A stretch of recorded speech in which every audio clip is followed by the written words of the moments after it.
Facing her first big international test on a Middle East trip, the new European foreign policy chief hopes to restart talks for peace. With an ambitious plan to meet key players in 6 countries, can the Europeans succeed in what the Americans have failed to achieve over the decades? Will the current tension between the US and Israel help or hinder a real European role in the Middle East peacemaking process? This is Inside Story.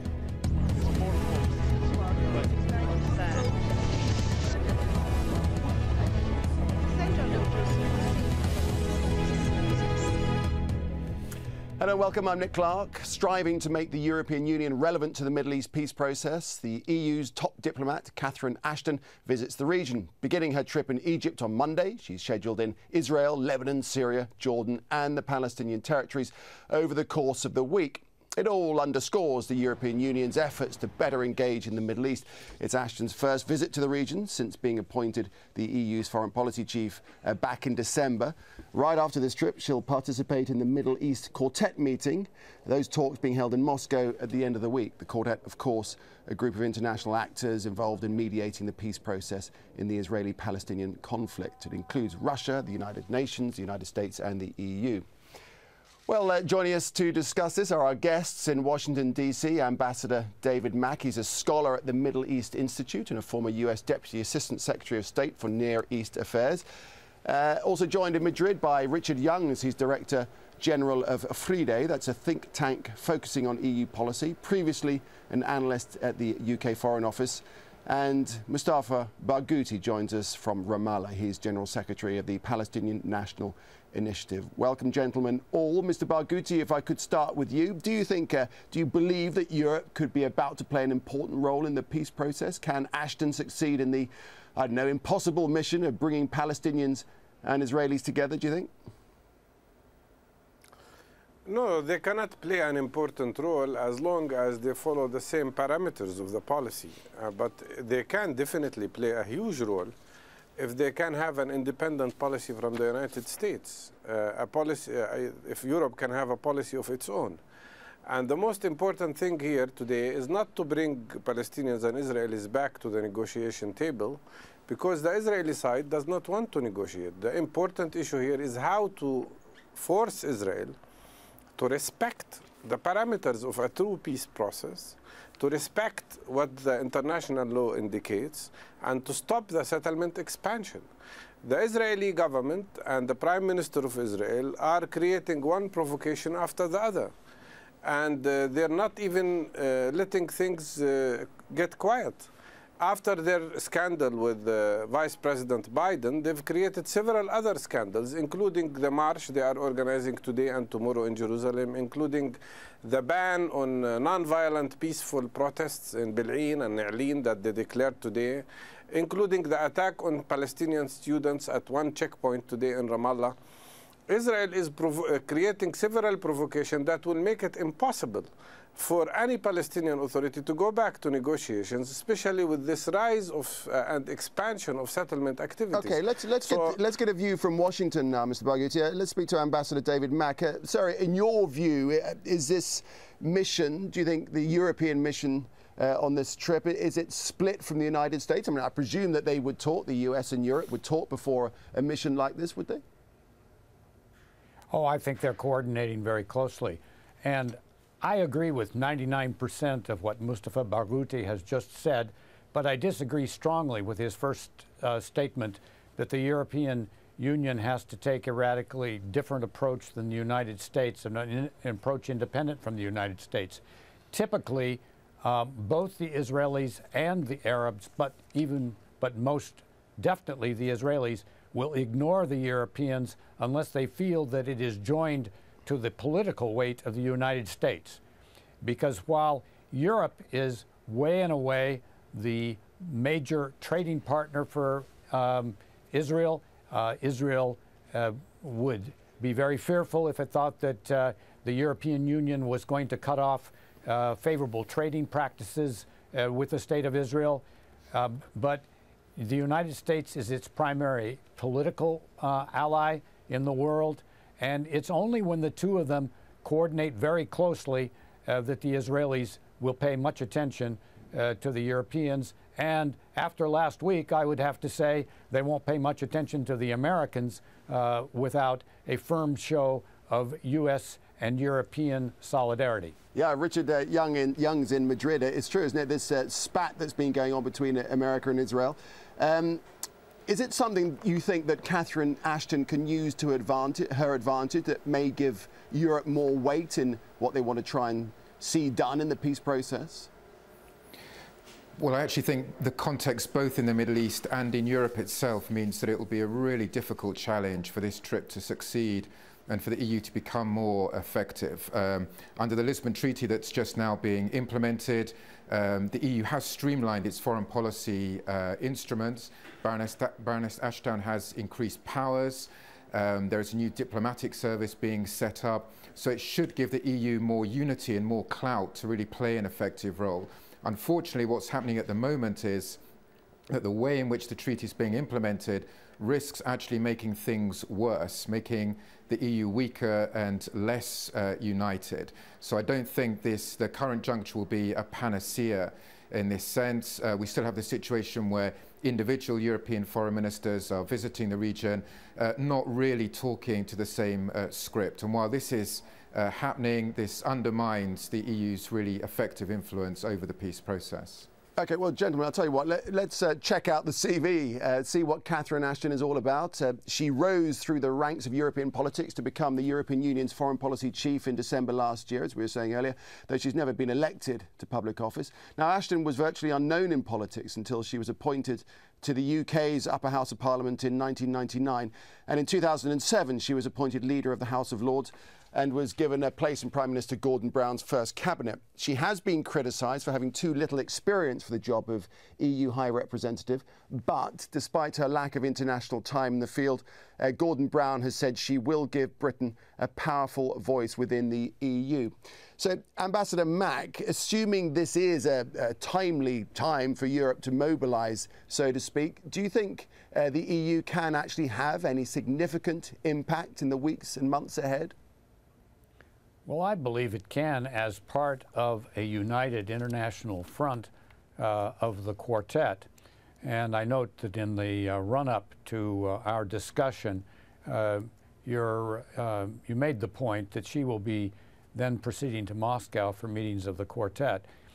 The Israeli public opinion and generally speaking Israeli political leaders, with a few exceptions, desperately do not want to be isolated from the global community. They are isolated in the region, but they have taken the point of view recently, certainly that's true of Foreign Minister Lieberman, that as long as they have good relations with the rest of the world, they don't need to have good relations with the Arabs. And they need it driven home to them that their actions on Jerusalem and their policy on the West Bank, the fact that they continue to occupy territory in which the Israeli Jews are less than a majority and will soon be a minority, is definitely jeopardizing their status as a democratic country. OK, Mustafa Barghouti, given what's happening there and given what Ambassador Mack has been talking about, do you think Europe can be a key player, as he suggests, as long as it aligns itself with the United States policy, especially given the current climate and the relationship between Israel and the United States?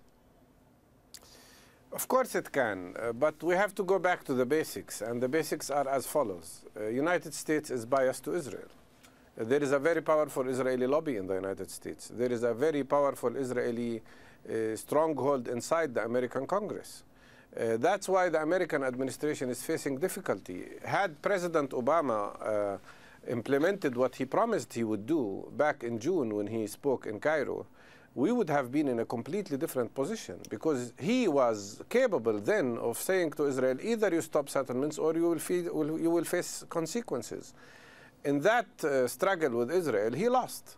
And they dictated the policy. The United States is suffering from a phenomena where it cannot decide on an independent American policy in the Middle East from Israel. Okay, well, let's just get back to the point of Catherine Ashton, if we may, because Catherine Ashton has been fairly bold in her statements. She has been pretty bold about the new housing settlements, for one.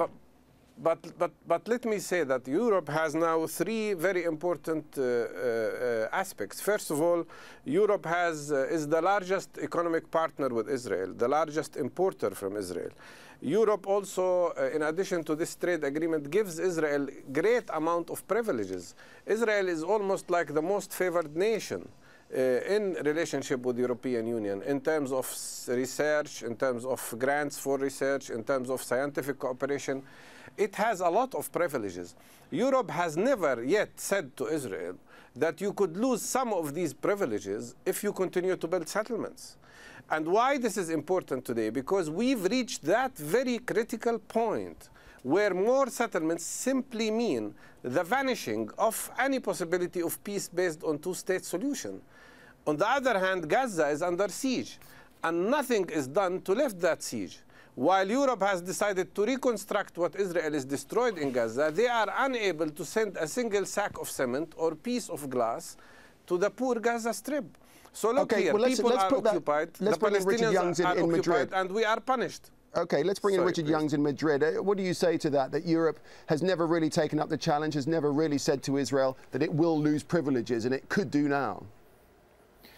Well, that's right. The EU has been grappling for many years with the question of how you exert pressure on Israel without counterproductively ostracizing Israel. For well-known historical reasons, member states like Germany, the Dutch, the UK have been reluctant to impose really sweeping punitive sanctions. That's not just a question of policy towards Israel. The EU is reluctant to use sanctions in general against Arab regimes as well. But what the EU has done over the last year is to freeze talks on the new agreement with Israel. It's expended a lot of political capital to try and convince the Obama administration to get tougher on the settlement issue.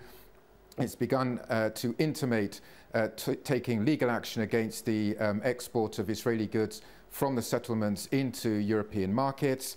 Quite an important statement in the autumn last year moved EU positions in a very pro-Palestinian direction on things like the status of Jerusalem in a future settlement. But despite taking all these steps, the EU still doesn't really have any direct significant leverage over Israel. So unless it has a kind of broader vision of the role it wants to play on the peace process, I think these steps will not have any direct impact on Israel. Perhaps the more pertinent question for Europe to consider is why, having been the largest aid donor in the Palestinian territories for many, many years, it hasn't been able to wield more effective diplomatic leverage over the Palestinian side. Okay, well, let's try and get an insight on Catherine Ashton's vision. A few days, in fact, before her tour, she said that the European Union would be active in getting peace talks back on track, and she summarised her plan in 3 points. Let's take a listen.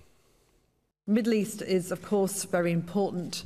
My role is to build on the conclusions of the Council, and particularly to do a number of things.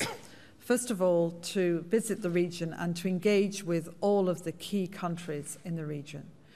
Secondly, to look at the contribution that the European Union is making and should and can make in the future. And that's about supporting the Palestinian Authority, particularly in what I would describe as state building, the enabling mechanisms that allow them to take the responsibilities that they would wish to take for their own security and so on, and the economic links that go alongside that. Thirdly, as I've indicated, I've asked to go to Gaza. It's very important, not least, that when we are putting in a huge amount of aid, we're able to see what's happening with that aid and the impact and effect it's having. So, Richard Youngs, just come back to you very briefly. Why can't Europe develop its own clear and coherent policy? I mean, that sounds pretty clear and coherent, but is she speaking for herself or is she speaking for a continent? Yeah, the problem is, in practice, that state-building effort has not been very successful. and it's actually not been very well designed over the last decade. The EU's actually shifted its very sizable development aid away from state-building issues towards short-term emergency provisions under the occupation. The way in which the EU has delivered its aid since 2006, the elections that Hamas won, has been almost exclusively through institutions in the West Bank. So there is an argument that inadvertently, the EU has actually compounded the divisions between West Bank and Gaza, between Fatah and Hamas, that we all know undermines the kind of cogency of the Palestinian position as a negotiating partner. So I think the EU simply isn't getting the kind of political value that it should be from the development assistance it's giving. Okay, Mustafa Barghouti, how can it get political value, do you think? Well, the answer is simple. You have here occupation, which has evolved into an apartheid system. What we have is a much worse apartheid than what prevailed in South Africa at one point of time. Assistance, of course, is appreciated, and we appreciate what Europeans do to help Palestinians. I cannot deny that. But on the other hand, there is a very thin line between providing humanitarian assistance to Palestinians who are victims of occupation and subsidizing occupation and apartheid itself. That is the very dangerous specific thin line, which is crossed, in my opinion. How can we build a state while we are under occupation? How can we build a state when Israel is invading our land constantly, when Israel is preventing us from building houses or pipelines or having water pipes, or even planting trees in 60% of the land of the West Bank, which they call Area C? How can we build a state when our capital, Jerusalem, we are prevented from reaching? So okay, actually, Mr. Barghouti, let me just step in there just very briefly. Because the fact is that Norway, for one, has suggested that the Palestinian state should be recognized unilaterally. Maybe that would be great, but in addition to that, why don't Israel declares, for instance, that it has withdrawn from Gaza, which is a lie, of course. But let's take the challenge. Why don't Europeans decide to send ships with construction material to Gaza? To Gaza, straight to Gaza. This is a move that Israel should not be able to object to.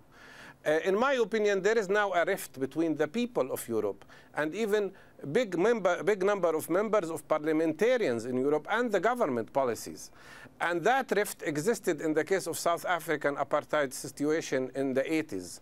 And then it was bridged. What I am very encouraged about is this wonderful rise of boycott, divestment, sanction campaign among the people of Europe, like when 7.2 million British workers decide to join the boycott, divestment, sanction campaign. That is very encouraging sign. And what we need to see is this kind of pressure, not only for the sake of Palestinians, but also for the sake of Israelis, because this Israeli government is destroying the future of both people and destroying the possibility for peace.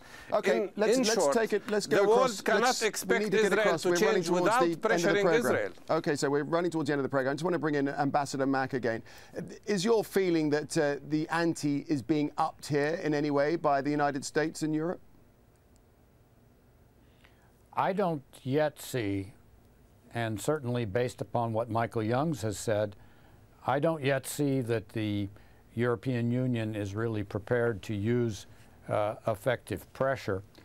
I think that if it were prepared to do so, a coordinated political approach by the United States and Europe, and I would think also by Russia, would have a powerful effect on Israeli policies toward negotiations and settlement activity, because they would know that the part of the price they would pay for not complying would be real economic sanctions coming from the European Union. So ultimately, do you think that Europe's role is negligible? It's just a small-time player playing small politics while the United States does all the big stuff? No, not at all.